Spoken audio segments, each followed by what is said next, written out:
wabarakatuh. Halo Sobat Podcast Matsanema, perkenalkan saya Husnul dan saya Febri, kami dari kelas multimedia. Di podcast kali ini kita akan berkenalan dan ngobrol santai dengan PLH Kepala MTSN 5 Magetan. Langsung saja kita sambut. Assalamualaikum Bapak. Waalaikumsalam warahmatullahi wabarakatuh. Baik Bapak, sebelum obrolan kita mulai, kami persilakan Bapak untuk memperkenalkan diri kepada sahabat podcast Matsanema. Ya, terima kasih anak-anak. Perkenalkan, nama saya Basuki Prihatin, Kepala Mantika Magetan, dan alhamdulillah saat ini saya juga mendapatkan tugas tambahan menjadi PH MTSN 5 Magetan. Asal kami dari Desa Kepurjo, Kecamatan Takeran. Bapak, sebagai PLH Kepala MTSN 5 Magetan, sebenarnya tugasnya itu apa saja ya Pak?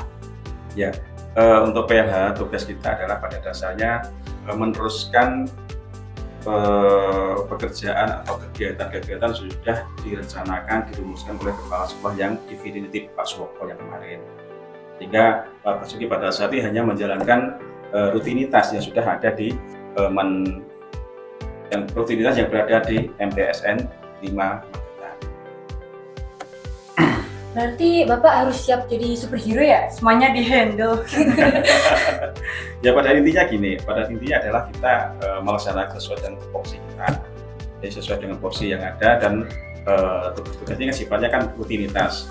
Baik di Aliyah maupun di MTS hampir sama pada dasarnya seperti itu. Sehingga pada dasarnya kami juga tidak mengalami kendala apapun. Yang di Aliyah bisa berjalan, juga di MTS 5 juga bisa berjalan dengan lancar. Wah, keren ya Bapak. Alhamdulillah, yang penting kita punya semangat, sehat, bisa beraktivitas di semua. Bapak, sekarang kan eranya digital, anak-anak nggak bisa lepas dari HP. Bahkan lebih lengket sama HP daripada sama buku Bapak. Nah ya itu, terus gimana? Bagaimana nih cara Bapak mengatasi permasalahan tersebut? Jadi gini, untuk kami sebagai kepala, yang jelas kita memandang tentang pemanfaatan dan penggunaan HP itu harus yang pertama adalah dari berbagai sisi harus kita lihat.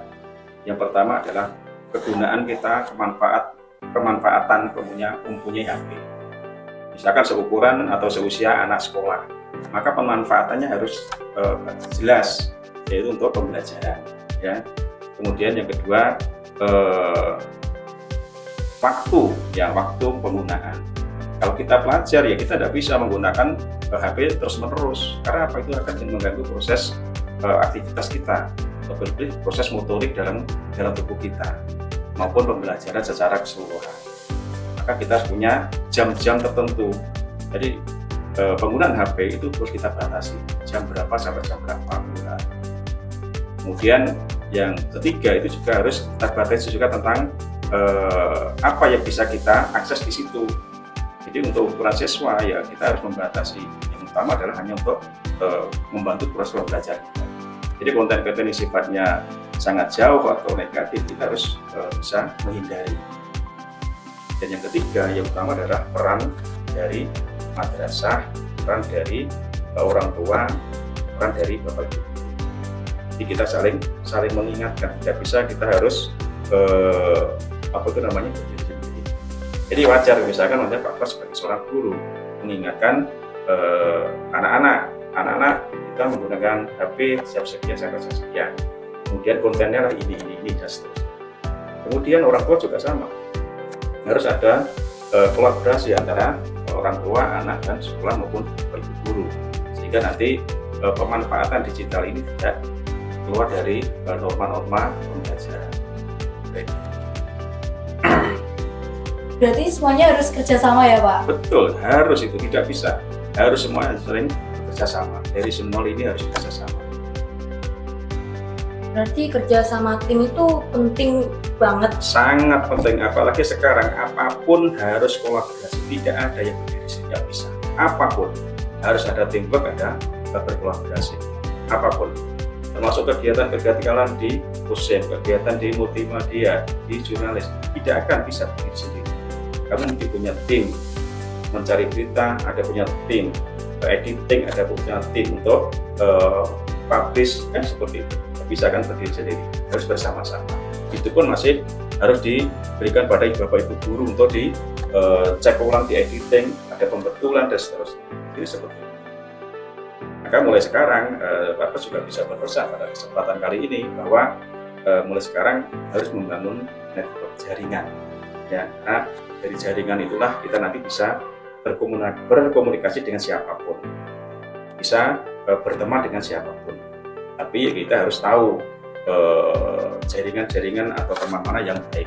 Ya, sekali ada toksik di situ, ya kita harus tinggalkan. Kita harus mencari teman-teman yang memberikan kontribusi baik atau kontribusi positif. Yang mengakibatkan atau ada toksiknya atau racunnya itu ya kita tinggalkan. Kira itu. Baik, Bapak mungkin ada pesan untuk sahabat podcast Mas Sanema yang di rumah ataupun dimanapun? Saya berpesan bahwa khususnya dari anak-anak yang di MTS 5 Magetan, bahwa teruslah belajar, ya, teruslah belajar.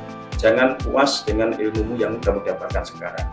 Kita harus selalu bekerja keras, belajar, menuntut ilmu, sehingga nanti keberadaanmu yang sekarang belum menjamin masa depanmu yang akan datang. Tapi apapun yang kalian lakukan sekarang harus bagian dari proses yang akan datang. Tidak mungkin yang namanya keberhasilan dan kesusahan nanti akan datang tiba-tiba saat itu, tidak mungkin. Pasti dimulai dari sekarang. Maka lakukan yang terbaik, maksimal, bekerja keras, dan selalu belajar dan selalu berdoa, ya, selalu minta doa restu dengan orang tua. Itu penting sekali karena ilmu pendidikan yang sekarang kita harus melibatkan alam semesta, ya. Alam semesta itu siapa saja, ya, apapun yang ada di sekitar kita akan melibatkan siapa-siapa yang memberikan kontribusi kedamaian pada diri. Sehingga orang yang punya kedamaian, ketenangan hati, maka kemungkinan ke depan untuk menjadi sukses adalah sangat besar. Kira kita lakukan ada sekarang. Dicatat ya, jangan lupa.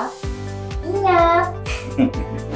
Baik, terima kasih banyak kepada Bapak Basuki yang sudah berkenalan dan berbagi cerita bersama kami.